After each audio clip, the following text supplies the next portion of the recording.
ওমা, আজকে তো রান্নার অনেকটাই দেরি হয়ে গেল। আজকে কিন্তু আমি এখানে যে পেয়ারাগুলো আছে এই পেয়ারাগুলো পেকে নষ্ট হয়ে যাচ্ছে। তো এই পেয়ারাগুলো আমি খেয়ে নেব আজকে 10টার সময়। আম কেটো না, আম খাবো না। একটা বড় সাইজের আম আছে, এটা রাত্রিতেই খাওয়া হবে। আর কয়েকটা ডিম সিদ্ধ করতে দাও। যে মা ডিমগুলো সিদ্ধ করে দিয়েছে, এবারে ডিমগুলো আমি ঠান্ডা জলে দিয়ে ছাড়িয়ে নেব।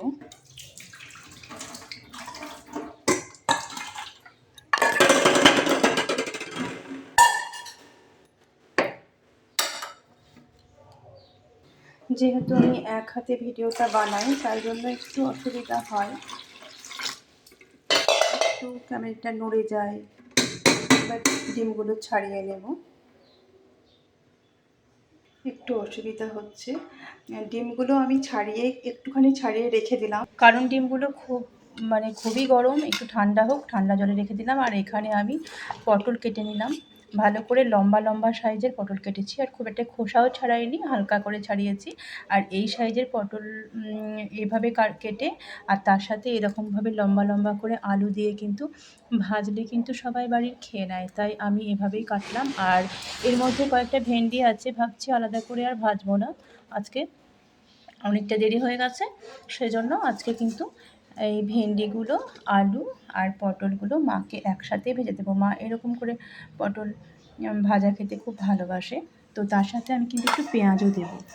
আর যেহেতু ডিম পাতুরি করবো, ওই জন্য কিন্তু পেঁয়াজ একটুখানি আলু তো নেব, না হলেও চলবে। আর একটুখানি এখানে কেটে রেখেছি টমেটো আর কয়েকটা কাঁচা লঙ্কা কুচি কুচি করে কেটে রেখেছি। তো চলো সবজিপাতিগুলোকে ভালো করে ধুয়ে নেব, নিয়ে তারপর কিন্তু রান্নাটা আমি বসিয়ে দেবো।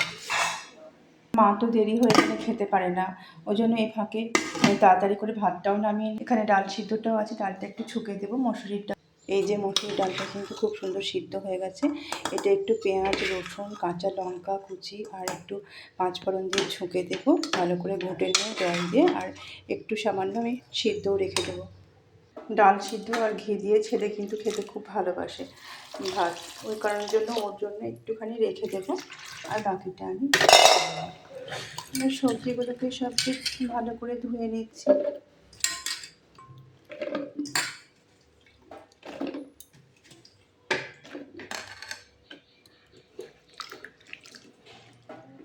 সবজির মধ্যে অন্য সবজিতে তো অত নোংরা থাকে না, শুধু আলুতেই যা একটু বেশি করে নোংরা থাকে, ওই জন্য আলুটা ভালো করে ধুতে হবে। কড়াইটা গরম হয়ে গেছে, তারপর আমি দিয়ে দেবো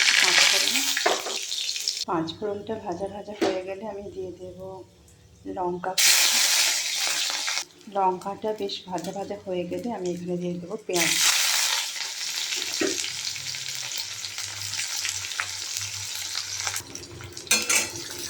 পেঁয়াজটা আরেকটু দিলে হতো, এখানে যতটা পরিমাণ সবজি থাকে ততটা পরিমাণ পেঁয়াজ দিলে খেতে বেশ স্বাদ হয় একটু বেশি।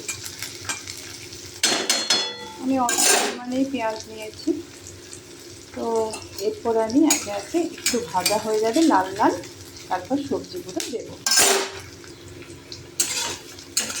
পেঁয়াজটা বেশ লাল লাল হয়ে গেল, এবার আমি একে একে সবজিটা দিয়ে দেবো।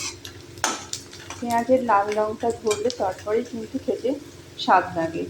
আর পেঁয়াজটা না ভাজা হলে সবজি দিলে কিন্তু অতটা স্বাদ হয় না, তাই পেঁয়াজটা একটু লাল লাল করে ভেজে নেওয়ার পরেই কিন্তু আলু সব সবজিগুলোকে দিই। প্রথমে পটলটাকে ভালো করে লাল লাল করে ভেজে নেব, তারপর কিন্তু আমি একে একে ভেঙে আর আলু দিয়ে দেবো। ভেন্ডিটা লাস্টে দেবো, কারণ ওটা সিদ্ধ হতে খুব একটা বেশি সময় লাগে না, আলুটাই আগে দেবো। যখন হাতে সময় কম থাকে বা তাড়াহুড়ো খুব থাকে, তখন কিন্তু একটা ভেন্ডি পড়ে গেল, আমি এভাবেই একটা ভাজা করে নিই। কারণ আলু পটল আবার ভেন্ডি ভাজা এরকমই করবো ভেবেছিলাম, তো এরকম করতে গেলে অনেকটা সময় লাগবে, আর অতটা সময় পাবো না। ওই জন্য আমি পুরোটাকে একসাথে কেটে এইভাবে ভেন্ডি সবগুলোকে একসাথে ভাজা করে নিলাম। কারণ এভাবে ভাজা করলে সময়টাও কম লাগবে, খাটনিটাও কম হবে, আবার রুটি ভাত দুটোর সাথেই খাওয়া হবে। কারণ রুটি খেলেও এই ভাজাটার সাথে খেতে পারবে, আর ভাত খেলেও ডালের সাথে এই ভাজাটা কিন্তু বেশ ভালোই লাগবে। একটু ঢাকনা চাপা দিয়ে দেবো। তারপরে আবার ভেন্ডি দেবো। আলু পটল পেঁয়াজগুলোকে লাল লাল হয়ে এলে এর মধ্যে আমি লবণ হলুদ দিয়ে দেবো, আর তারপরে ভেন্ডিগুলো দেবো। ভেন্ডি কিন্তু আগে দিলে ভেন্ডিটা বেশি সিদ্ধ হয় না, তো ওই জন্য সিদ্ধ হতে বেশি সময় লাগে না, ওই জন্য চুপসে চুপসে যায়। ওই জন্য ভেন্ডিটাকে একটু পরেই দেবো।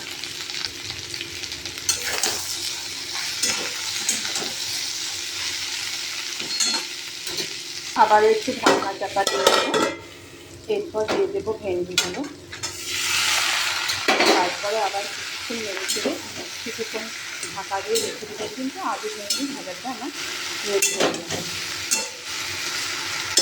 তখনই বেশি পরিমাণ লবণ দিয়ে রেখেছিলাম, এখন আর লবণ দিতে লাগে। এরপর ডিম পাতুরির জন্য ডিমগুলো ছাড়িয়ে, তারপরে এখানে পোস্ত, সর্ষে, কাঁচা লঙ্কা, পেঁয়াজ আর একটু লবণ দিয়ে বেটে নেব। এখানে কড়াইতে একটু জল দিয়ে বাটিতে বসিয়ে দিলাম। এটাকে একটু ভালো করে ডিমটাকে কাঁচা চামচের সাহায্যে একটু করে ফুটো করে নেব, যাতে মশলাগুলো ঢুকতে পারে। লবণ দিয়ে দিলাম এখানে পেঁয়াজ কুচি, টমেটো কুচি, পাতাটা দিয়ে দিলাম, এগুলো মেখে দিয়ে দিলাম। এরপর আমি একটু কাঁচা তেল দিয়ে দেব, তারপর দিয়ে দেব এই মশলাটা। এখানে ছিল পোস্ত, সর্ষে, কাঁচা লঙ্কা, পেঁয়াজ। এরপর কলা পাতাটা ভালো করে উপর থেকে মুড়ে দেব, আর তারপর কিছুক্ষণ পর আমি কিন্তু নামিয়ে নেব।